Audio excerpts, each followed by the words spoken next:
Bonjour à tous. Je suis vraiment ravie d'être avec vous aujourd'hui sur cette thématique de la muséographie et du musée engagé, qui est une thématique qui m'anime depuis pas mal d'années aujourd'hui. Et avec Julie, on s'est lancé dans un exercice assez difficile, je dois dire, qui consiste à balayer l'histoire de nos musées. Alors c'est un exercice qui sera forcément partiel et partial, on s'en excuse d'avance, qui sera fait de partis pris et de choix souvent difficiles à opérer. Mais l'objectif du contenu qu'on va vous proposer, c'est vraiment de dégager les grandes tendances de notre histoire et aussi les moments de basculement.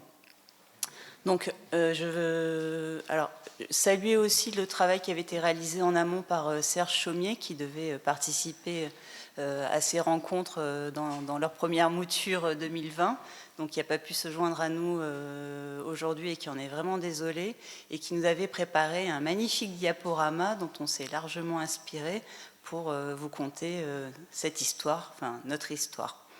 Donc on va vous proposer un texte à deux voix. J'aurai une démarche un peu plus historique, historienne, et Julie ponctuera mon propos d'anecdotes et d'éléments de son expérience vécue. Comme l'indiquait Marc Auger dans l'ouvrage « Territoire de la mémoire » en 1992, un ouvrage fondateur pour notre réseau, le premier paradoxe de la notion de patrimoine tient à sa dimension temporelle. Tout patrimoine suggère la force du passé et le rôle de l'héritage, évidemment. Mais un patrimoine se gère et se transmet au présent et met en jeu à la fois une filiation, mais également une politique. Cette gestion du patrimoine trouve tout son sens dans le regard rétrospectif que l'on portera sur elle plus tard, et le temps du patrimoine, c'est donc le futur antérieur. Chantal Martinet, dans l'ouvrage Muséologie et ethnologie, édité en 1987, évoque également cette dimension rétrospective quand on parle des musées. Pour comprendre les enjeux dont les musées sont porteurs, il faut toujours les rapporter aux conditions historiques de leur production, en se demandant en permanence à quelles interrogations, à quelles inquiétudes, à quelles contradictions de la société ils apportent une réponse. C'est donc ce petit voyage dans le temps que je vous propose pour peut-être mieux comprendre ce que nos musées sont et disent d'aujourd'hui. Donc là, on revient un siècle en arrière, avec une petite ouverture sur les folkloristes et le mouvement des petites patries. Les premiers musées, entrant dans la catégorie des musées de société, d'ethnologie ou d'art et tradition populaire, peuvent être associés à la construction des identités autour des petites patries, promues par la Troisième République, confortées par le sentiment d'urgence de la conservation des traces d'un monde paysan qui tend à disparaître. La France du XIXe siècle développe un nouvel imaginaire national à partir de la richesse de tous ces territoires sur le thème de l'unité dans la diversité. Ce nationalisme d'un nouveau genre est nourri par les mouvements régionalistes qui opèrent généralement une normalisation passéiste des coutumes, réduisant les spécificités locales à un nombre limité de marqueurs. Ce folklore appliqué est d'ailleurs largement critiqué par l'école des annales, qu'il considère comme la matrice de traditions inventées et figées. L'exposition universelle de 1878 présente pour la première fois au public des objets pittoresques des sociétés paysannes européennes. L'engouement pour ces collections est tel qu'il est décidé d'ouvrir en 1884 la salle de France au musée d'ethnographie du Trocadéro. Des costumes traditionnels français et la reconstitution de quelques intérieurs paysans collectés par Armand Landrin y sont rassemblés. Déjà en 1874, une muséographie identique est mise en place au musée départemental breton de Quimper sous la forme d'un diorama intitulé « Sortie de noces en Bretagne ». Je n'ai pas trouvé d'image. Le diorama qui devrait rester le plus longtemps en place et faire référence en la matière est évidemment celui du musée en Harlatan, célébré aujourd'hui par la nouvelle muséographie qui s'évertue justement à mettre en abîme au sein du nouveau parcours les différentes scénographies qui se sont succédées, reflets de vision du monde propre à chaque époque.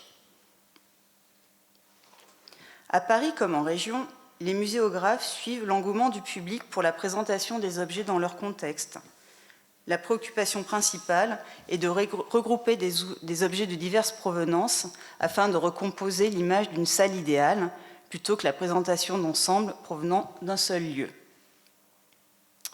Nous allons maintenant évidemment aborder la création du Musée national des arts et traditions populaires, quand, en 1936, Georges-Henri Rivière envisage de quitter Paul Rivet et le musée d'ethnographie du Trocadéro pour fonder un nouveau musée à partir de la Salle de France. Il propose donc de créer à Paris non pas une somme des musées régionaux, mais un musée de synthèse. Dès lors, Georges-Henri Rivière s'attache à montrer, valoriser, faire connaître les cultures populaires, mais également à les étudier. C'est pour ça qu'on vous montre ces images des grandes missions de collecte. Un cadre méthodologique basé sur le principe de l'enquête-collecte légitime scientifiquement les processus d'acquisition. Le matériel documentaire restituant le contexte d'usage des objets prend une place essentielle en lien avec l'inventaire muséographique. Pour l'exposition ethnographique, Georges-Henri Rivière emploie le terme de séquence, qui est un mot qui renvoie à sa volonté de ne pas donner à voir des objets isolés, mais bien de les inclure dans une composition et de les lier les uns par rapport aux autres. Donc là, on vous montre quelques exemples de la galerie d'études et de la galerie culturelle. Mais il expérimente également un autre principe, qui est celui des unités écologiques, qui en fait vont succéder au principe des dioramas. Ces unités écologiques sont à la fois des pièces d'habitation, ça peut être des ateliers artisanaux, un atelier artisanal ou même un cabinet de voyants. Ils sont composés tels des tranches de réalité qui ont été extraits dans un temps suspendu qui est celui du musée. Alors, ces unités écologiques sont inspirées des travaux d'André Leroy-Gourand et donc de l'archéologie sur le site de Pincevent, et le travail de collecte préalable s'apparente à la fouille en archéologie. L'unité écologique qui restitue le contenu d'une recherche est une présentation qui se veut fidèle à la réalité, rigoureuse et scientifique, mais aussi susceptible d'émouvoir les visiteurs. Ces dispositifs revêtent aujourd'hui un véritable caractère patrimonial, comme en témoignent de récentes expositions, comme l'exposition Diorama au Palais de Tokyo ou encore l'exposition Georges-Henri Rivière qui a eu lieu au MUSEM il y a quelques années.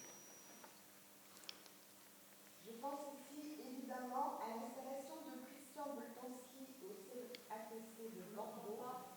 Ah, le micro n'est pas allumé. Vous m'entendez ? Je pense ici évidemment à l'installation de Christian Boltanski au CAPC de Bordeaux qui s'appelle « Inventaire des objets ayant appartenu à la jeune fille de Bordeaux », une sorte d'unité écologique contemporaine avec le mobilier et les objets quotidiens qui entourent une étudiante dans son studio ou sa chambre. Citation directe de Boltanski à Rivière, vous la verrez demain, hommage à Boltanski, hommage à Rivière. Alors, dans la galerie culturelle, comme dans la galerie d'études, l'espace de visite, vous vous en souvenez tous, est sombre, simplement éclairé par des spots des vitrines qui mettent en valeur les objets suspendus par ces fameux fils de nylon, qui vaudra à Rivière le nom de magicien des vitrines. Cette nouvelle muséographie emprunte beaucoup à la scénographie de théâtre, on en reparlera. Plongé dans le noir, le visiteur bascule, grâce à une mise en scène réglée au cordeau, dans un temps passé, un peu générique, dans un temps presque intemporel. C'est sans doute le premier jalon de ce que l'on appellera plus tard l'expérience du visiteur. Cette muséographie est néanmoins très difficile à modifier et on ne peut pas changer un élément sans porter atteinte à la compréhension de l'ensemble. Ce qui en résulte que pendant plus de 30 ans, il y a eu peu de changements dans les galeries du Musée des Arts et Traditions Populaires. J'ai 11 ans, le MNATP vient d'être inauguré. Le collège nous y emmène. C'est une sortie scolaire. Je ne m'attends pas à ça. Le musée, c'est triste et poussiéreux. Je suis transportée par ce que je vois. C'est un de mes premiers chocs esthétiques. J'ai 44 ans. C'est le dernier jour du MNATP avant sa fermeture définitive. Je m'y rends pour le voir une dernière fois en hommage à cette histoire qui est aussi un peu la mienne. Nous sommes nombreux à nous croiser et à nous reconnaître. Nous sommes silencieux. Nous avons les larmes aux yeux. Sous l'influence de Georges-Henri Rivière, chaque capitale régionale se dote de son musée de synthèse, qui retrace l'histoire de son territoire, des origines à nos jours, en réseau avec le Grand Musée national. Si les premiers musées d'ethnographie de la fin du XIXe siècle s'intéressent aux objets susceptibles de caractériser des particularités locales, après la Seconde Guerre mondiale, ils s'appuient davantage sur le renforcement de l'idée de territoire. Durant la période du plus grand rayonnement du Musée national des arts et traditions populaires, les présentations de ces différents lieux sont souvent réalisées sous l'impulsion de Georges-Henri Rivière, comme c'est le cas par exemple au Musée basque et d'histoire de Bayonne, au Musée de Bretagne à Rennes, au Musée du vin de Bourgogne à Beaune ou encore à l'Écomusée de Camargue. Le Musée de Bretagne s'inscrit dans la lignée des grands musées provinciaux d'histoire régionale et son développement, sur les conseils de Georges-Henri Rivière, a souvent servi de modèle. Entre 1951 et 1975, le Musée de Bretagne passe d'une galerie d'objets d'art populaire, rassemblant une image arrêtée sur un avant 1830, à un musée évolutif, donnant aux présentations une épaisseur historique et allant jusqu'à la Bretagne contemporaine. La muséographie a néanmoins tendance à survaloriser les beaux objets, comme dans cette galerie des costumes, très emblématique, qui donne quand même une image, reléguant, donc cette galerie des costumes qui montre les plus beaux objets et qui relègue au second plan le quotidien et renforce aussi les stéréotypes. Malgré la place assumée de la recherche, les grandes collectes régionales, jusque dans les années 1970, contribuent parfois à alimenter une vision fixiste de l'identité du territoire. Ces musées donnent de l'homme et de la société qu'ils représentent une vision partielle, idéologiquement orientée et qui conduisent à penser l'identité culturelle en dehors de la société englobante. 1990, je viens de soutenir ma thèse sur les marchés parisiens. Jean-Yves Veillard me confie une enquête sur les petits commerces à Rennes pour le musée de Bretagne qui a déjà entamé sa mue vers les champs libres. Nous allons maintenant tourner la page des écomusées. Contrairement aux entreprises régionales du début du XXe siècle, qui se fixaient pour cadre de collecte et de mise en scène le territoire d'une ancienne province, ces initiatives contemporaines limitent délibérément leur horizon à l'espace vécu le plus proche. C'est dans le contexte de la naissance des premiers parcs naturels, en 1967, que le concept d'écomusée est inventé par Georges-Henri Rivière et Hugues de Varine. Il combine un musée du temps, histoire et identité du territoire concerné, et de l'espace, constitué de cheminements et de sites répartis sur le territoire. Dès le départ, les parcs naturels régionaux engloberont des entités écomuséales dont les premières seront l'écomusée de New à Ouessant, l'écomusée de la Grande Lande à Marquez et l'écomusée du Creusot. Souvent, à l'opposé des muséographies de Georges-Henri Rivière qui tiennent le public à distance, les écomusées proposent une immersion complète grâce à des reconstitutions grandeur nature en faisant revivre un site ou recréant un village ancien. 1991, colloque musée et société à Mulhouse. Je viens d'intégrer l'écomusée de Saint-Quentin en Yvelines. C'est la consécration des écomusées et des musées de société sur la scène muséographique. Je visite l'écomusée d'Alsace avec quelques idées reçues sur les habitants en costume. Je découvre une exposition extraordinaire et questionnante sur le sujet difficile et sensible des Alsaciens qui ont changé plusieurs fois de nationalité au cours de l'histoire. Les écomusées n'ont pas fini de me surprendre. Ils ne sont jamais là où on les attend et c'est tant mieux. Colloque musée et société de Mulhouse. Je me souviens, Emilia Vaillant se demande s'il faut rentrer les bas en nylon en collection. C'est une vraie question. Donc, ces écomusées sont des lieux de création et d'expérimentation de démarches muséographiques originales, comme par exemple à l'écomusée de la Margeride, ou entre la maison de Pierre Allègre ou l'école basée sur des reconstitutions in situ, on trouve l'exposition Les Hommes du Viaduc. Ça sera à vous après, Guy. Ah oui, je vois. Mais oui, vous voyez, bien sûr. C'est là que... On a fait ce qu'on a pu. J'avais dit, il faut que cette reconstitution-là sente la ceinturière jusqu'au bout. Voilà, bien équilibré. Mais vous nous en parlerez tout à l'heure. Dans un presbytère. Donc, Les Hommes du Viaduc, qui s'inspirent d'une trame fictionnelle et d'un fait divers. On peut aussi évoquer l'écomusée de Cusales, où Jean-Luc Oberreiner accueille les visiteurs avec une installation mythique, une 2 chevaux enterrée, une sorte d'archéologie du contemporain qui déstabilise et bouscule le visiteur. Les écomusées vont donc tordre les muséographies précédentes en faisant voler en éclats les vitrines et en s'arrimant à de nouvelles trames narratives ou fictionnelles pour questionner le changement social et instaurer la banalité du quotidien en objet muséologique. Certains d'entre eux, comme Saint-Quentin-en-Yvelines ou Fresnes, iront jusqu'à refuser l'idée même de constituer une collection. Les créateurs de ces écomusées proviennent d'horizons professionnels différents.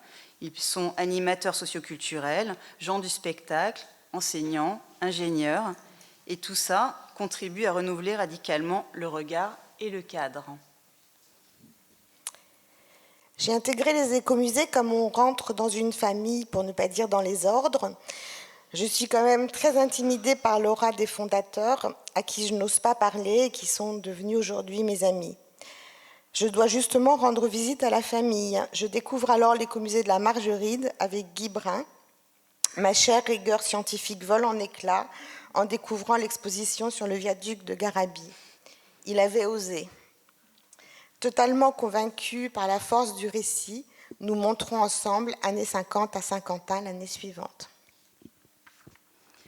À la suite des écomusées au sein des parcs naturels régionaux, fleurissent déjà la 2e et la 3e génération des écomusées consacrées au monde industriel et aux mondes urbains. L'écomusée Creusot-Monceau est conçu sur le modèle des musées du plein air. Dans le cas, c'est le milieu industriel qui tient lieu d'environnement naturel. Il est la première expression de la prise en compte du patrimoine industriel en France face au phénomène de désindustrialisation et également le premier à se penser comme institution véritablement communautaire. Hugues de Varine explique que le territoire est alors perçu comme un véritable laboratoire interdisciplinaire où la communauté tout entière constitue un musée vivant dont le public se trouve en permanence à l'intérieur. Et cette célèbre formule, le musée n'a pas de visiteurs, il a des habitants. Le Creusot est alors un lieu d'effervescence intellectuelle, il irrigue largement la réflexion. L'écomusée de Saint-Quentin-en-Yvelines sera d'ailleurs une bouture du Creusot. C'est un phare, une référence incontournable, bien au-delà des écomusées. Dur de faire vivre une utopie. À partir de ces orientations plus collaboratives, un glissement s'opère un peu partout de la notion de culture matérielle vers celle, plus affective, de patrimoine. On assiste alors au passage d'une conscience historique héritée de la nation à une conscience sociale revendiquée. Des groupes sociaux prennent conscience d'eux-mêmes dans le temps et considèrent les témoignages de leur passé comme les repères indispensables de leur identité. Ce souci de témoigner de sa spécificité et d'agir localement se traduit par un pullulement d'initiatives ethnographiques, notamment à travers la vitalité des mouvements socioculturels. Comme l'a écrit Christian Bromberger, l'air du temps est au bénévolat, à la participation, à l'ethnologie du soi par soi, à la rébellion des objets ethnologiques contre les savants venus d'ailleurs. On peut alors s'interroger sur les rapports qu'entretiennent les représentations locales des objets présentés et celles produites par les savants. Les ethnologues dénoncent parfois la mise en valeur d'un patrimoine colorisé qui récite un passé radieux et ses mythes fondateurs et conforte le public local dans ses racines et ses appartenances.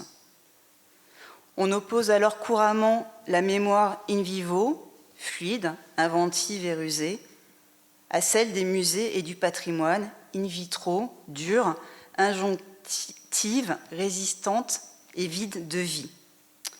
Selon Marc Guillaume, si ces deux mémoires ne se rencontrent pas, pour produire la fiction d'un passé commun, la politique du patrimoine n'est alors qu'une forme vide.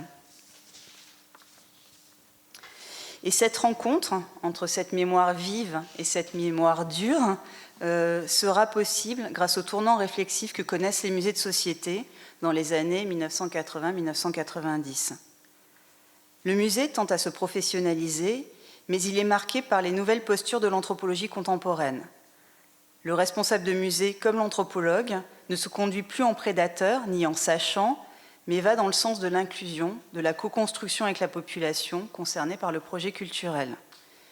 Le musée peut alors se faire l'écho d'une démarche croisée entre chercheurs et habitants, la faire partager, la rendre lisible par le plus grand nombre, en proposant une troisième voie, qui n'est ni celle de la science, ni celle des communautés concernées. C'est un espace de rencontre, d'échange, de frottement, et qui constitue, grâce à la muséographie, un cadre pertinent, permettant de restituer des questionnements complexes sur des réalités semblant aller de soi. Ces espaces muséaux, qui ont contribué d'abord à créer une géographie essentialiste d'un espace défini comme éternel et immuable, ont ainsi permis par la suite de repenser entièrement les interactions entre les populations et leur territoire et proposer un discours actualisé sur la place de l'héritage dans la société d'aujourd'hui.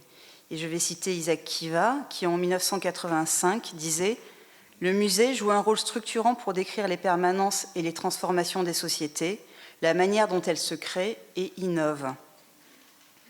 Le patrimoine venu du passé est mobilisé pour nous aider à penser le présent, les conflits économiques, la gestion de l'environnement naturel, la résolution de certains conflits liés à l'intolérance, à l'adresse de telle catégorie sociale ou telle classe d'âge, etc., etc. Le territoire, d'abord cadre d'une ruralité enracinée, est devenu le chemin de mobilité et d'urbanité. C'est donc aussi l'obligation pour les musées locaux, basés sur la construction d'une identité régionale aujourd'hui obsolète, d'entamer une introspection pour penser leur réadaptation au contexte social. La quête de particularismes locaux n'a en effet plus guère de pertinence. Les territoires ne produisent presque plus d'objets témoins qui leur sont spécifiques. D'ailleurs, dans les années 1980, Jean-Yves Vieillard, conservateur du musée de Bretagne, lance des campagnes de collecte assez innovantes d'objets caractéristiques de l'économie bretonne. Ils témoignent pour la plupart davantage de l'utilisation de l'image de la Bretagne par le marketing que de la réalité de l'économie bretonne et de ses productions matérielles. L'identité de ces musées repensés se caractérise moins par la nature des collections qu'ils conservent que par les méthodes qu'ils mettent en œuvre pour donner du sens à l'interface public, collection, territoire. Le musée dauphinois est alors un bon exemple. Jean-Pierre Laurent est l'un des premiers à utiliser la scénographie d'exposition, introduisant une sensibilité nouvelle pour tenter de toucher, d'émouvoir le visiteur. L'objectif est bien de transmettre au mieux le témoignage que véhiculent les collections, mais aussi d'inviter le public à comprendre les valeurs de la société traditionnelle tout en réfléchissant à sa propre condition. Sa dernière exposition, le roman des Grenoblois, 6 générations de 10 familles pendant 140 ans, sera à cet égard déterminante. Ses successeurs lui donneront une suite avec un cycle d'expositions sur les communautés d'origine étrangère. Autrefois focalisés sur ce qui est en train de disparaître, les musées de société n'ont donc plus pour mission de distinguer un territoire d'exception, mais d'appréhender les réalités locales à la lumière du global. On ne peut plus considérer les musées du proche ou du soi sans concevoir leur objet comme le résultat de rencontres avec d'autres cultures. L'écomusée de Fresnes, qui s'engage dès la fin des années 70 dans une approche participative, adopte dans les années 1990 une approche plus contemporaine, autour notamment de la notion de banlieue et des cultures urbaines, avec l'exposition hip-hop. Il donne la parole aux minorités, aux exclus de l'histoire et des musées. Comment alors engranger les témoignages de notre présent, de nos modes de vie, alors que les musées n'étaient pas forcément conçus pour cela?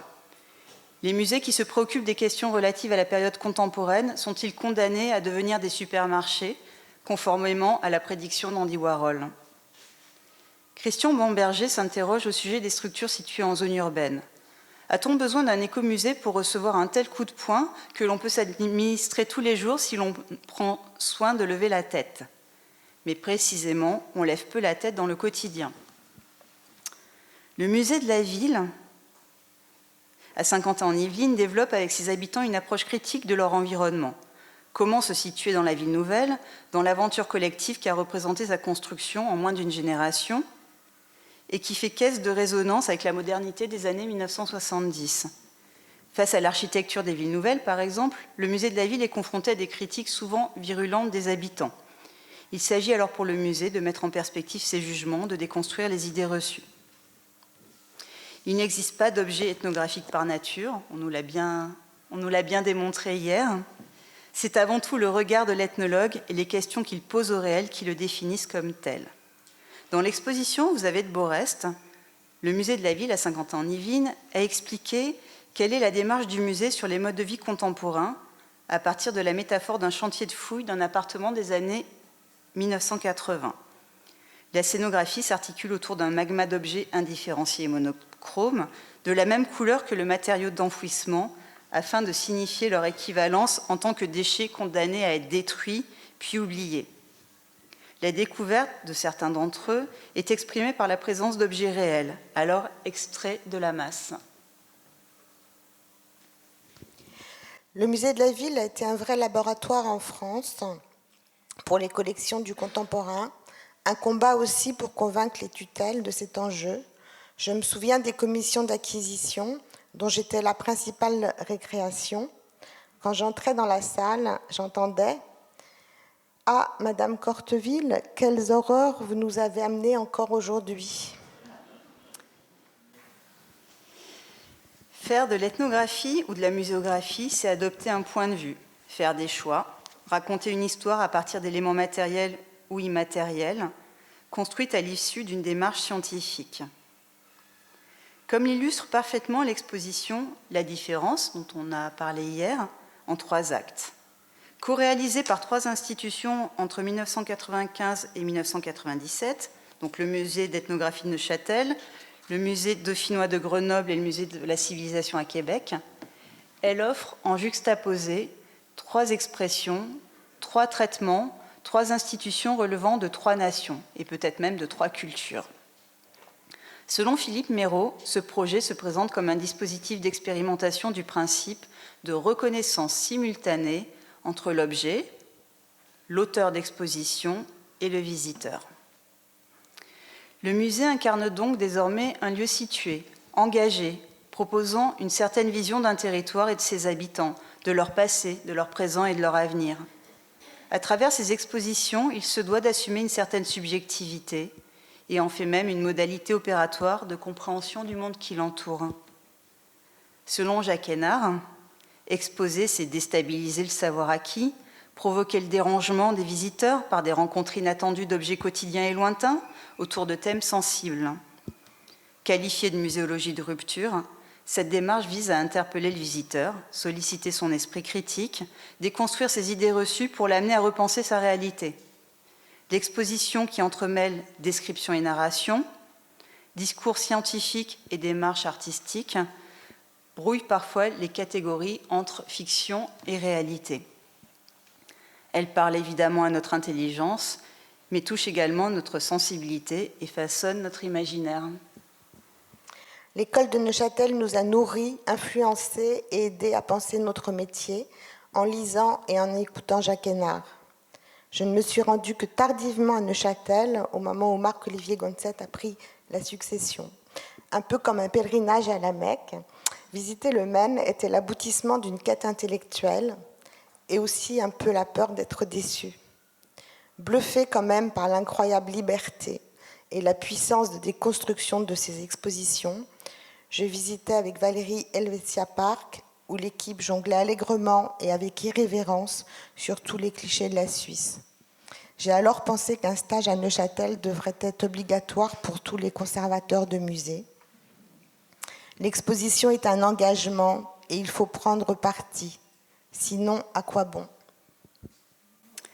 Le musée d'ethnologie, et à plus forte raison quand il s'inscrit dans l'étude de sa propre culture, est un objet complexe, pluridisciplinaire, enrichi par l'expérience de terrain et la proximité avec ses visiteurs. Au croisement entre projets culturels et projets de recherche, il permet d'expérimenter des dispositifs de recherche-action où le visiteur est également actif. Le musée de société invite un public, plus ou moins impliqué dans son objet d'étude, à expérimenter ce regard ethnologique, réintroduisant la distance nécessaire au surgissement du questionnement et à l'élaboration d'une analyse critique. Par le biais de la scénographie, il cherche à instaurer un regard désaccoutumé, propice à l'exploration du monde qui nous entoure, que l'on voit tous les jours, mais que l'on regarde rarement. Au terme de cette expérience, le visiteur, qu'il soit pourvoyeur de contenu ou simple curieux, prend généralement conscience de la valeur de ce patrimoine, indiscutablement intime et pourtant universel, et de sa légitimité au sein de l'espace muséal. Je vous remercie.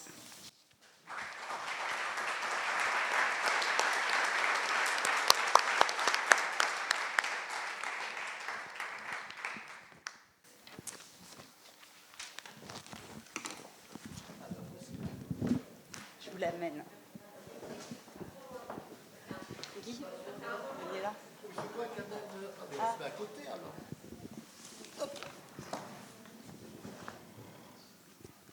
Alors, par rapport à cette grande fresque historique que vient de brosser Valérie, on a décidé de faire un zoom sur les années 80, la création des écomusées dans les années 80, et de recueillir le témoignage de Guy Brun, qui a beaucoup compté dans cette histoire de la muséographie de nos écomusées. Alors, Guy Brun, je le présente rapidement. Il a d'abord été à l'origine enseignant, puis il va créer l'écomusée de la Margeride dès 1975. Il est administrateur de l'AMNES de 1985 à 1991. Alors l'AMNES, pour les moins de 20 ans. Oui, bravo, il y en a. Ah mais vous étiez au MNATP le jour de la fermeture. Vous faites partie de celles que j'ai croisées en silence. Donc la MNES, c'est Muséologie Nouvelle et Expérimentation Sociale, qui était quand même le fer de lance de la réflexion sur le renouvellement muséographique. Cofondateur et administrateur de la FEMS de 89 à 92, et je passe sur tous tes engagements associatifs parce qu'on est très pressé. Tu as été licencié du musée de l'écomusée de la Margeride en 92 pour divergence de point de vue. Ça, c'est vraiment intéressant. Et tu vas créer la société 1000 lieux sur la Terre avec, j'ai compté, plus de 30 expositions à ton actif depuis 93. Alors moi, je qualifierais ton approche muséographique de sensible. Imprégné d'humanisme, tu dis que l'exposition c'est une affaire de cœur. Elle souligne aussi, ta démarche souligne aussi fortement les liens entre muséographie et théâtre, et scénographie de théâtre. Ça veut dire notamment assumer pleinement sa subjectivité dans l'exposition. Et je te cite, quel est le travail muséographique si ce n'est exposer, c'est-à-dire s'exposer? C'est un travail subjectif, analogue à la mise en scène. On écrit le scénario, on installe le décor, et c'est au public de jouer la pièce. Alors Guy Brun, cher Guy, dans un premier temps, je voudrais vraiment qu'on revienne sur ce moment fondateur des écomusées. Et j'aimerais que tu reviennes, que tu nous expliques comment s'est passée la création de l'écomusée de Margeride, surtout quand tu as créé ce musée, quelles ont été tes sources d'inspiration pour créer notamment les différentes antennes. Donc là, on voit la maison de Pierre Allègre, mais il y a l'école, mais il y a cette extraordinaire exposition sur le viaduc de Garabi, où tu t'appuies sur une trame fictionnelle, un fait divers, pour raconter cette histoire. Et donc, voilà, moi j'aimerais que tu reviennes un peu sur ces différents points pour nous expliquer dans quel état d'esprit vous étiez pour faire ces choses folles. Et c'était quoi vos inspirations? C'était quoi votre formation? Comment vous êtes arrivé là? C'est assez incroyable d'entendre Julie en train de faire presque une homélie. J'adore ça. Je ne pensais pas qu'on arriverait là, mais c'est bien. En fait, c'était en 1975, j'étais enseignant, Et j'étais, par rapport au monde des fédérations des fédérations des œuvres laïques et des choses comme ça, où j'étais animateur culturel détaché de l'éducation nationale. Et j'avais travaillé avec des personnes comme Michel Vallière, par exemple, et oui, sur la notion d'art et tradition populaire. Bon. Dans ces années 70, je trouve qu'il y avait une redécouverte un peu du tourisme en espace rural. Et j'avais parlé à l'époque qu'on était en train de développer ce qu'on appelait la politique de la boîte vide. J'avais l'impression qu'on mettait en avant des boîtes où on parlait des costumes, des machins, c'était très folklorisé, mais en revanche, il n'y avait rien dans la boîte, il n'y avait aucun contenu. Je me rappelle que juste près de chez moi, il y avait la dame du château, madame de quelque chose, qui avait créé un mouvement donc d'artisanat rural, et elle fabriquait ces images des petites jeunes à costume folklorique en train de vendre des crêpes, etc., etc. Et j'en passe, et des pires. Et on était quelques-uns à se dire, mais qu'est-ce qu'il est en train de se passer, quoi? On est en train de vendre notre propre identité culturelle, mais c'est quoi? Et c'est vrai qu'avec un groupe d'habitants de ce village de Loubarès, qui est mon village natal, on s'est mis au boulot. Et il y avait cette ferme, la ferme de Pierre Allègre, qui faisait partie d'ailleurs de notre patrimoine familial. Et le jour où on m'a dit, tu sais, cette maison, elle va être réservée. Donc j'ai dit, dans ce cas, je peux en faire ce que je veux. On m'a dit, ben oui. J'ai dit, écoute, on ne peut rien y faire dessus. Sinon, la conserver pour les générations futures. C'est bizarre d'employer déjà des mots comme ça. Et c'est ce qu'il s'est passé. Tout un groupe d'habitants ont travaillé dessus. Et en 1975, donc on a démarré en 1974, en 1975, on commençait à ouvrir le premier lieu, donc celui-là. Et très vite, j'ai eu dès la première année des visiteurs. Il y a un visiteur qui est venu me voir en me disant, écoutez, est-ce que ce que vous avez fait, ça ne serait pas un écomusée? Attendez, excusez-moi, mais je ne sais pas de quoi vous parlez. Et c'est ce qui fait que ça m'a de suite donné envie. En fait, nous, on est parti sur quelque chose d'émotionnel et authentique. C'était vraiment les gens qui ramenaient leurs propres choses, et voilà. Et je suis de suite allé. Ma première sortie, ça a été à l'écomusée de la Grande Lande, mon cher Marc Castegno. Et là, j'ai retrouvé Tuco Chala, François Hubert et quelques autres. Et ça a été une sorte une révélation, quoi. Comment ça se fait qu'on parlait de la même chose alors que je n'étais pas du tout dans ce monde? Donc c'est pour ça que c'était bien de rappeler qu'il y avait des enseignants, entre autres ou des animateurs socioculturels ou autres comme Marc Goujard. Voilà. Et puis après, l'aventure a continué, quoi. Donc entre. Alors peut-être un mot sur le viaduc de Garabi. Alors oui, parce que le viaduc de Garabi, on n'a pas de photo. Alors, on n'a pas de photo. Moi, j'ai voulu ne pas en apporter. J'en ai retrouvé quelques-unes à l'écomusée de Margeride, mais c'était une expo. Toi-même, tu l'as dit, c'était une expo tellement. D'ailleurs, beaucoup ici l'avaient vu, tellement, c'est un labyrinthe, elle est tellement faite de sensibilité, je crois, d'ambiance, d'odeur, de son, de sol qui différait d'une salle à l'autre, parce que c'était Jean-Pierre Laurent, mais je vais en reparler, qui disait qu'on reçoit l'information non seulement par les yeux, mais il y avait aussi tout ce qui était sensation au niveau du corps. Et par les pieds, on recevait bien les choses. Et je me rappelle que on dit, mais il est malade, pourquoi il va mettre de la moquette bien épaisse? Il faut qu'il trouve la bonne moquette. Et puis ici, il faut que ça craque complètement du plancher. Là-bas, il faut que ça soit du carrelage, parce que c'est le bon. Bon, c'était... Cette expo, donc, du coup, pour les hommes du viaduc, chronique de Garabi, qui a été créée en 1988 et qui a tenu jusqu'en 2001. Quand j'ai vu quelques photos, je trouvais ça plutôt assez malheureux, et je trouve que c'est plus intéressant de se rappeler ce que les uns ou les autres ont dit, parce qu'il y en a plein qui ont parlé sur cette exposition.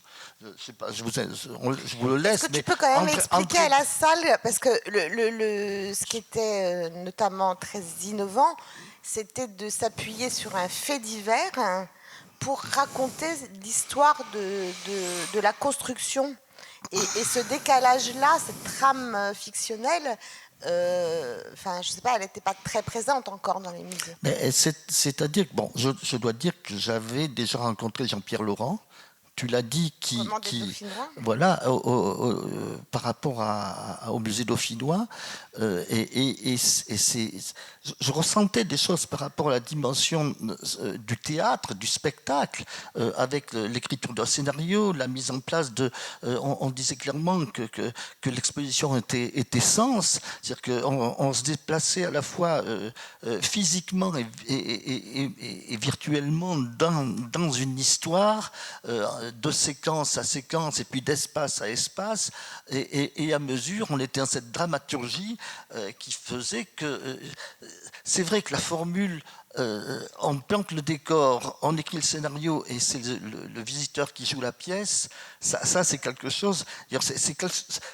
j'ai peu à peu pris conscience que quand on travaillait là-dessus, c'était bon, qu'est-ce qu'on raconte, comment on le raconte et à qui on le raconte, la dimension du spectateur, moi, est devenue presque un peu... ça me travaillait tout le temps. C'est-à-dire comment est-ce que le public reçoit ça? Comment il va saisir ce qu'on veut raconter? C'est-à-dire depuis la création d'un viaduc jusqu'au quotidien, en passant par les films avec le sang. Je me rappelle d'une dame très bien qui disait, franchement, cette exposition, c'est du Paris Match. Le choc des photos et le poids des photos et le poids des mots et le choc des photos. Et alors, cette dame-là, c'était Yvonne Dubois, qui était la femme de Jacques Dubois, qui était photographe et qui était un ami de Robert Doisneau, avec qui j'ai travaillé longuement, donc avec Doisneau et puis Dubois. Et je rappelle que c'est Doisneau qui me disait tout le temps, attention Guy Brun, décrire, c'est détruire, suggérer, c'est créer. C'était la formule de Robert Doisneau, celle-là aussi. Je veux dire qu'elle m'a traîné longtemps, décrire, c'est détruire, suggérer, c'est créer. Et Yvonne, qui était très versaillaise, trouvait que vraiment, non. C'est vrai qu'il y avait du sang dans cette expo, à un moment, et je ne sais pas pourquoi, à mesure qu'on avançait dans l'exposition, elle tournait au rouge sang. Et quelques temps après, alors que l'expo était encore là, on a fait un prolongement, puisque ce viaduc qui était gris a été peint en rouge Poinsettia, rouge Gauguin. Donc c'était encore plus facile de faire du dégouline. Voilà. C'était une succession d'ambiances, autant sur la vie, sur la mort, sur la souffrance, sur l'amour. Mais qu'est-ce qui t'avait donné l'idée de t'appuyer sur ce fait divers? Alors, j'ai dit que j'avais vu Jean-Pierre Laurent, et puis donc sur la dimension du spectacle, et puis c'est à la période de l'exposition Cité Ciné. Voilà. Et cette exposition Cité Ciné, c'est la première fois qu'on employait le mot d'exposition spectacle. Et là, je me suis retrouvé, mais alors là-dedans, complètement, tellement bien, je dois le dire, que j'ai ramené toute l'équipe de l'écomusée de Margeride à aller voir l'exposition Cité Ciné.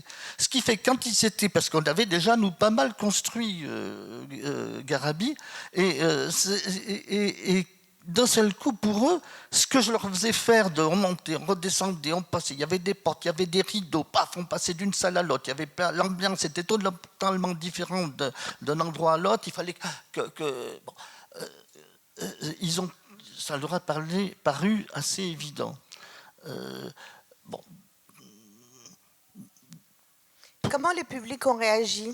Parce qu'ils ont dû être scotchés, les publics, quand même. Oui, ils ont été... D'abord, c'est une expo qui a marché pendant très longtemps, qui a eu toujours du monde, qui, je le dis, a fait parler jusque le monde qui en avait parlé par André Desvallées. qui, qui a totalement interrogé. Je prenais l'exemple de cette dame qui trouvait que c'était vraiment... voilà. Et puis, à un moment, on est allé un tout petit peu plus loin en disant, mais est-ce que c'est bien que le public découvre tout seul ce labyrinthe d'ambiances successives, ou est-ce que on met en place des visites guidées, et très tôt on a mis en place des visites racontées avec un guide passeur qui du coup servait à accompagner la visite, et c'était encore plus fort parce que les gens y passaient des heures, quoi. Et l'émulation, à ce moment-là, entre les écomusées, vous vous rendiez visite, vous alliez voir ce que vous faisiez les uns les autres. C'est à eux. Ils ont eu, je ne sais pas pourquoi, ils sont presque tous venus voir, entre autres Garabi, les anciens de la salle, là. De même que moi, j'ai eu besoin, bien sûr, d'aller. Après les Landes, ça a été les monts d'Arrée. Voilà, ça a été ma deuxième grosse sortie. Puis bien sûr, après, il y a eu le Creusot. Et puis, bon, je le disais, grâce à l'Amnès, on a quand même rencontré et découvert pas mal de réalisations. Donc, autant du côté de Rennes que du côté de Grenoble ou du côté de Neuchâtel. Et tout cela m'a un peu convaincu que ce qui était spécifique pour moi, c'est que j'avais besoin, d'ailleurs j'ai travaillé un peu dans le spectacle après, puisque j'ai encore une compagnie de danse qui fait un peu de la danse-théâtre. Bon, tout petit par rapport à l'idée qu'avait lancée Pina Bausch, hein, qui elle parlait bien de théâtre, de danser. Mais ce désir de raconter des histoires, ça, on est en train de voir là par exemple, donc Julie en a parlé, elle a parlé d'années 50 à Saint-Quentin, avec qui on a travaillé, et cette exposition années 50 à Saint-Quentin, après elle a été revue dans une nouvelle version chez Marc Goujard, donc à Fourmitrelon, avec ces odeurs qui gênaient le personnel d'accueil, parce que bien sûr la salle la salle à manger qui sentait le pot-au-feu était juste organisée très proche de l'accueil. D'ailleurs, il a fallu arrêter de mettre les odeurs. Et ensuite, elle a été présentée dans une version encore plus importante à Saint-Nazaire, et ça a été années 50 à Saint-Nazaire, qui faisait une très grosse exposition. Et elle y est restée un moment. Voilà. Ça, c'est à 50 ans, Yveline, je reconnais les canards. C'est assez étonnant, ça. Aujourd'hui, on peut le dire avec du recul. Mais l'installation de Saint-Quentin, de l'exposition années 50 à Saint-Nazaire, m'a valu, je parle pour les plus vieux, pourquoi ça? J'en sais rien, moi. M'a valu un portrait, une double page dans Télérama. Non, c'est Saint-Quentin. C'était, oui, pour Saint-Quentin, j'ai dit Saint-Nazaire. Alors, c'était pour Saint-Quentin, puisqu'on me voit en photo avec derrière la télé, voilà, dans le coin de télé. Voilà. Non, mais ce qui est peut-être intéressant de dire, c'est que du coup, tu plonges les visiteurs dans une période qui n'est pas n'importe laquelle, la décennie 50. Mais tu l'adaptes en fonction de chaque territoire, parce que les années 50... à 50 ans en Yvelines, territoire rural à ce moment-là et cheminot, c'est pas la même histoire que les chantiers de Saint-Nazaire, c'est pas la même histoire que le Nord. Donc à chaque fois, tu la déclines en lui donnant une résonance avec le territoire. C'est Alexandre Delarge qui évoque... Où il est, Alexandre? Oui, dans un texte sur l'exposition, le sens dans l'exposition, j'ai relu un peu des choses là pour venir ici, parce que je ne vous avais pas vu certaines depuis 92, et je me suis replongé un peu dans des écrits, voilà. Et Alexandre, en fait, faisait référence au début de l'exposition. À chaque fois, le début était différent. En effet, je ne me rappelais plus de cette entrée pour années 50 à Saint-Quentin où c'était de la terre avec des photons et puis des enfants qui jouaient en fond. Alors les que, bombardements voilà, de la gare de Triage. Voilà, donc on avait mis des photos d'enfants voilà. par terre avec Charles Trenet en boucle et on a failli... Douce France, c'était... Douce France en boucle 8 heures par jour. On ne pouvait plus. Oui, mais on était quand même très obsessionnels. Mais bon, à Fourmi, c'était autre chose. Et à Saint-Nazaire, ça commençait, parce que là, c'était les années 50, c'était les années de la reconstruction. Donc on commençait avec la ville détruite, et avec le général de Gaulle qui était passé à Saint-Nazaire, qui est un exemple, et en fait, on verra après, là, c'était tout un... C'était vraiment, vous l'avez vu peut-être tout à l'heure, la ville en bois, la ville en blanche, les bungalows, et on terminait par l'inauguration de la place de l'hôtel de ville et du lancement du France. Les 10 ans des années 50, et on finissait par on rentrait dans l'intimité d'une famille avec, vous l'avez vu dans les photos tout à l'heure, là on est sur autre chose, mais la salle commune du métallo, la salle à manger le soir de Noël d'une famille d'ingénieurs, et puis c'est marrant parce que je l'ai vu réellement, puis à l'époque c'était Daniel Sicard, c'est ça, hein, qui était le conservateur de... Voilà, merci pour les gens de la mémoire. Et j'ai retrouvé, il y a eu énormément d'articles dans Ouest France et tout, ils ont presque fait un feuilleton justement sur ces années 50 suite à cette expo, et il y a eu, je pense à Saint-Nazaire, un public énorme. Beaucoup de gens qui sont venus, et chaque fois les réactions c'était bon, bien sûr c'est de l'émotion. Moi j'ai vu des gens pleurer, et quand les gens pleurent ça me fait pleurer d'ailleurs. Bon. Et après tout, je suis aujourd'hui, après j'ai été vite convaincu que l'important c'était dans tout notre travail, c'était de se faire plaisir et de faire plaisir. Mais en même temps avec toujours cette rigueur, et ça bon je ne vais pas y revenir là-dessus, mais en amont de tous nos travaux de recherche, cette rigueur scientifique, interdisciplinaire, pour ensuite aller vers cette légèreté du scénario et du parcours et de la scénographie et du spectacle. Mais plus on faisait ce travail en amont, et aujourd'hui, après quand j'étais avec un bureau d'études fait indépendant, tout le temps, il y avait cette phase d'immersion, cette phase de recherche, cette phase plus elle était importante et plus on était clair dans le discours et dans le propos qu'on tenait. Là, vous passez, il y a plein de choses qui passent en boucle. Alors, justement, peut-être... Ah tiens, on peut s'arrêter sur celle-ci, parce que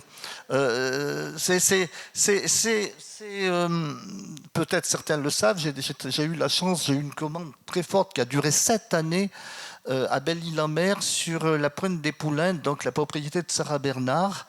Ce site était dans un état déplorable, et le conservatoire du littoral l'a acquis dans les années, je ne sais plus, et de suite on a eu une étude, on nous a écouté, Guy Bravo, on vous laisse quartier libre, s'il faut détruire les bâtiments, on les détruira, s'il faut les remettre en état, on les remettra, c'est à vous de le dire, mais même au niveau végétalisé, il a fallu tout reprendre, le rocher était à nu. Et du coup, bien sûr que personne n'avait pas vraiment saisi qu'on était sur un lieu, dans un endroit complètement mythique, avec un esprit du lieu qui flottait beaucoup plus fortement que ce qu'on ressentait nous. C'était énorme. On était chez Sarah Bernard, quoi. Et c'était c'était l'occasion de faire l'unique lieu permanent sur cette tragédienne Sarah Bernard. Et du coup, on y a travaillé 7 ans, puisqu'il n'y a pas eu que les bâtiments à rénover, il y a eu l'environnement total. Et là, c'était assez clair, parce que vous le voyez, ça fonctionne avec acte 1, acte 2, acte 3, acte 4. Là, on était allé vraiment, allez, en vivant une pièce de théâtre totalement, et c'était évident sur un site sur Sarah Bernard, où on était dans le théâtre le plus extrême et le plus... et voilà. Alors justement, Guy, dans ta façon de travailler, souvent, tu fais des enquêtes longues de terrain, tu t'imprègnes du territoire, des témoignages, et puis après, tu fais une synthèse fictionnelle un peu, c'est-à-dire que... Alors ça, c'est pas la grande rigueur scientifique, évidemment, mais moi, j'aimerais t'entendre parler de ça, parce que c'est ta signature, et pourquoi pas, enfin, ça se disque. Est-ce que tu peux nous en parler? Bien sûr que ça se discute. Je me rappelle, bon, je suis intervenu pendant des années avec des étudiants du Master 2 de Toulouse-Le Mirail sur la formation autour de la valorisation du patrimoine qui était décentralisée sur Cahors. Et les étudiants eux-mêmes, le principe c'était de les amener sur des lieux. Et on analysait, je décomposais complètement quelques exemples de réalisation. Et ils étaient, toi tu l'as dit aussi, que ça t'avait un peu déstabilisé peut-être, mais ils étaient assez outragés de dire mais comment vous pouvez, bon, à un moment, créer des personnages passeurs qui sont totalement fictifs. Alors, il suffit de le dire. Je crois que c'est à la fin... Ah ben, là, par exemple, c'est l'histoire d'un village double qui est à la fois sur l'Aveyron et sur le Cantal, avec une frontière qui passe en plein milieu de la place. Donc il y a deux églises. Il y a l'église sous le vocable de Pierre et l'église sous le vocable de Notre-Dame. Donc Pierre et Marie-Pierre. Et on a demandé de travailler sur ce site. Et du coup, on a créé deux lieux. Un lieu côté Aveyron, qui est le garage atelier de Pierre-Marie, et un lieu côté Cantal qui est la maison de Marie-Pierre, qui était une des institutrices, et le couple de tous les deux. C'est ces couples impossibles, là, puisque un de côté, l'autre de l'autre. Et on se bat d'un à l'autre sans problème. Et c'est vrai que, entre autres, là, le fait d'avoir fabriqué ces deux personnages, on le dit clairement, on a tout inventé. Il suffit de bien le préciser en amont, et puis c'est bon. En fait, oui, on est sur un scénario totalement comme au théâtre, vraiment, voilà. Mais et c'est quoi l'avantage de ça? Ben, l'avantage de ça, c'est d'abord c'est de créer le lien avec le public et de casser ce fossé là qui fait que d'un côté il y a ceux qui savent et il y a ceux qui voilà. Et moi je crois que je les vois quand ils rentraient. On prenait l'exemple de bon ça c'est autre chose, mais de Marie-Pierre et de Pierre-Marie, le public vit intensément cette histoire, s'amuse. Et en même temps, reçoit plein d'infos, mais ça se passe très, très naturellement. Qui dit, je crois que c'est Jean-Pierre Laurent qui disait notre travail, c'est le donner à voir. Tu as employé la formule de donner à voir, mais il disait donner à voir et à s'émouvoir. Moi, je suis sûr que c'est pas. Je ne sais pas pourquoi, très tôt, on avait parlé nous ne sommes pas des montreurs d'objets, nous sommes des conteurs d'histoire. Ça a été redit plein de fois, j'ai dû le raconter plein de fois, cette histoire-là, et je suis allé jusqu'au bout de cela. Et aujourd'hui encore, je le continue. Mais moi, je te cite, l'essentiel, ce n'est pas de présenter des choses de valeur, mais de montrer la valeur des choses. Bon, voilà. C'est amusant de s'amuser comme ça, là. C'est le musée de Lannoy, c'est en Périgord, et c'est pas amusant de raconter ça, raconter Lannoy. du coup, on a fait un café, parce qu'ils voulaient dans ce petit village qu'il y ait un bistrot-café. On a fait un café qui s'appelait les quatre demoiselles, les quatre demoiselles, donc qui sont les quatre parties du Cerneau de Noix. Et on a imaginé que ce lieu-là était le siège du CIAN, qui est le Centre international des Amis de la Noix. D'ailleurs, voilà. Et vous arrivez exceptionnellement le jour où il y a l'Assemblée générale, comme ici, du CIAN, avec une prise de parole qui dure. Alors ça, c'est aussi un truc. On m'a dit, mais pourquoi tu fais des choses si longues? Là, ça dure quasiment 50 minutes. Le public s'installe, et puis vous voyez, c'est une scène, la scène, ils sont 13, il y a le président au fond, et puis 12 apôtres d'un côté, 6 d'un côté, 6 de l'autre. Chacun prend la parole, et tout sur la noix, autant justement l'aspect ethnographique, l'aspect historique, l'aspect économique, tout est traité par les prises de parole de chacun d'eux, avec chaque fois, vous le voyez, les écrans, et puis la vitrine avec des objets symboliques qui s'éclairent au fur et à mesure. Et en 50 minutes, je crois qu'on sait quasiment tout.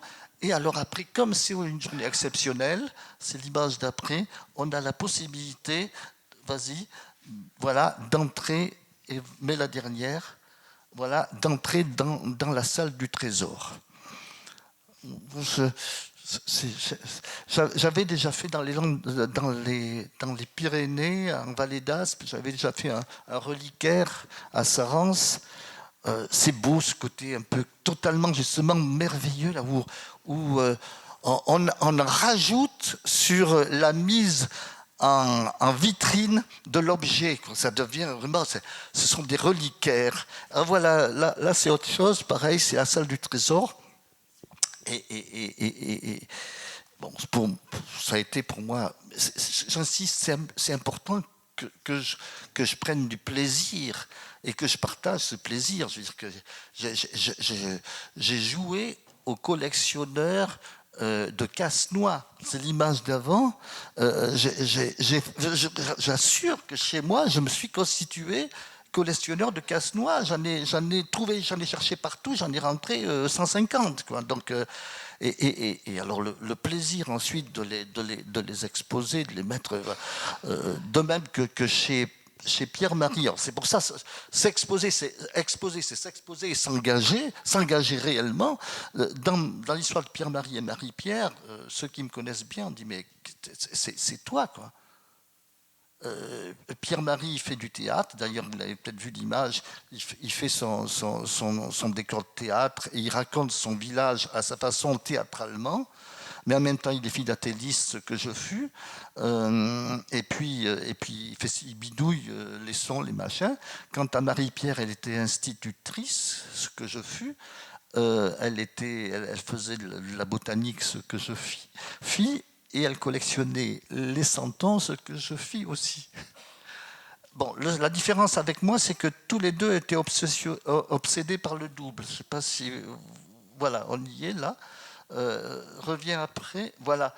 Tous les objets sont systématiquement en double. Ça, c'est une autre obsession. Je n'ai pas eu celle-là, j'en ai eu d'autres. Alors, est-ce que ces reconstitutions d'intérieur, elles n'ont pas pris un petit coup de vieux aujourd'hui ? Qu'est-ce qu'elles disent ? Moi, ce n'est pas des reconstitutions. En fait, pour moi, ce sont des installations. Je me rappelle quand on avait fait Garabi, c'était des gens de la DMF qui disaient « mais c'est bizarre parce que vous pourriez presque signer, je pense entre autres à la pièce de Léontine Michel, tu vois, qui était très formicale. Hein, bon. Et c'est vrai qu'on dit « mais pourquoi mais signer, quoi ?» Je n'ai jamais pensé reconstitution pour moi, sauf au début. Mais après, ce sont des évocations qui, du coup, mettent le public en situation tellement de réceptivité parce qu'on est rentré chez quelqu'un qu'on est prêt à écouter tout. Quoi. C'est qu'une histoire d'intimité. Je suis chez quelqu'un, je vis cette intimité, et vous avez quelque chose à me dire? Ben oui, je vais vous raconter mon histoire. Et aujourd'hui, tout à l'heure, la photo que tu as montrée, c'est une de mes dernières réalisations. Bon, ça s'appelle, le lieu s'appelle de rouge, de bleu et de sang. Sur les traces de ceci et ceci. Bon, c'est encore du sang et le bleu d'Auvergne, les deux mêlés. Et on rentre, c'est ce passage du dehors au dedans, quoi. Comment on fabrique ce sas qui fait que d'un seul coup, le public qui était dans son quotidien, dans sa voiture, qui sort de son parking, et qui devient, d'un seul coup, il passe une porte, il doit être de suite réceptif. Qu'est-ce qui se passe là? Et je disais, par exemple, ça se passe, c'est dans plusieurs lieux, mais le premier lieu, c'est un presbytère. On rentre là, et je vous ai plaisanté tout à l'heure, mais je disais, il faut que ça sente la Sainte Vierge jusqu'au bout, quoi. Donc c'était... et par chance, j'ai retrouvé un morceau de papier peint vieux comme tout, et on a refabriqué le même papier peint à rayures bleues que vous avez peut-être aperçu sur la photo tout à l'heure, et où on joue tout le temps sur le bleu et avec des pointes de rouge, dont le Sacré-Cœur de Jésus, etc. Bon, voilà, ça, c'est s'amuser avec les objets, comme l'a fait très bien Jacques Hénard. Hein. Moi, par exemple, que je ne m'amuse pas aussi avec ces objets-là. Mais on rentre dans la salle. D'un seul coup, il y a Edith Piaf qui chante Padam, Padam. Ça situe une année, voilà, c'est 1952. Voilà. Toutes mes installations qui permettent de mettre le public en situation, et après il est à l'écoute, c'est comme quand tu vas chez quelqu'un, vous avez quoi à me raconter? Je l'ai dit, je le redis. Voilà. Il y a toujours un calendrier sur le mur. Ou plusieurs, pour le cas de Marie-Pierre et de Pierre-Marie, mais bon, il y en a deux. Mais ça se passe en telle année, voilà, vous avez fait un retour en avant ou en arrière, je ne sais pas, c'est là. Maintenant, vous êtes prêts? Ouvrez bien vos oreilles, ouvrez bien votre nez, ouvrez bien, il y a des choses à goûter quelquefois. Vous êtes prêts? Allez, je vais vous raconter une histoire, sauf que il y a quand même cette histoire fait appel à l'interpellation et au bout à une information, et au bout du compte, tu dis, mais en fait, j'ai compris plein de trucs. Voilà. Oui.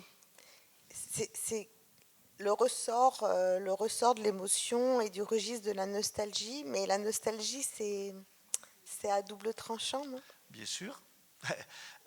Si j'avais fait de la nostalgie, je n'aurais peut-être pas été licencié pour divergence de point de vue. Sans doute. Alors justement, peut-être pour conclure, Guy, puisque maintenant tu travailles depuis plusieurs décennies sur des commandes publiques, dans ces commandes, comment les élus, par exemple, appréhendent ce travail? On imagine peut-être pour eux, c'est plus facile que ce que nos musées proposent ou... C'est-à-dire qu'ils ont très souvent, certains ont déjà vu une réalisation. Ça se passait comme ça au début. Après, il y a eu les appels d'offres systématiques et tout. Mais au début, ça se passait vraiment... entre autres, je dois le dire que mon lieu référent, le plus gros lieu référent, c'est Sarah Bernard à Belle-Île-en-Mer. Les gens qui ont vu, qui ont parcouru Belle-Île-en-Mer, l'exposition est assez étonnante. Les reconstitutions, bien sûr, là, il y a reconstitution du phare ou du fort de Sarah Bernard où elle habitait, mais il y a une exposition permanente. Je voulais juste te dire qu'il ne faut pas craindre, il faut y aller, hein.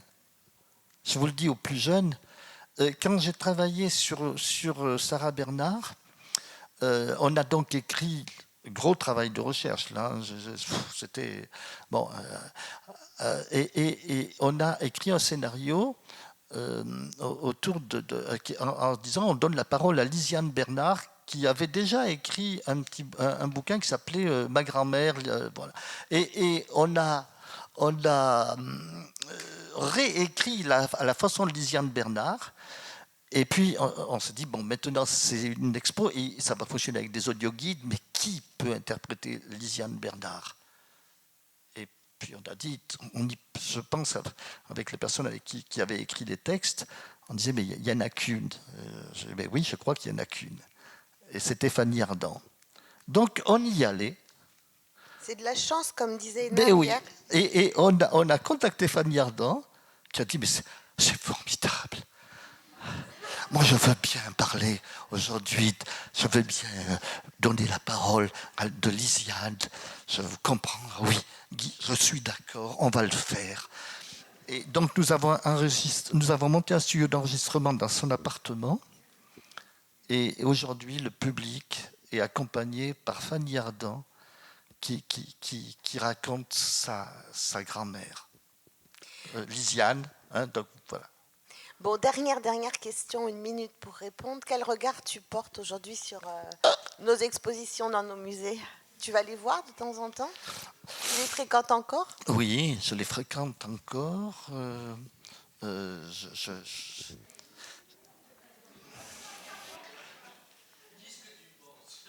Non, Je pense que c'est difficile. Je pense que c'est difficile, mais il y a quand même quelques réalisations qui sont hyper chaudes. Bon, tu as déjà évoqué le cas du Musée latin. Si vous voulez, on en reparlera. Parce que ça, j'y ai traîné tellement de fois étant plus jeune que le travail qui a été fait au Musée latin... Est-ce qu'il y a quelqu'un du Musée latin ici?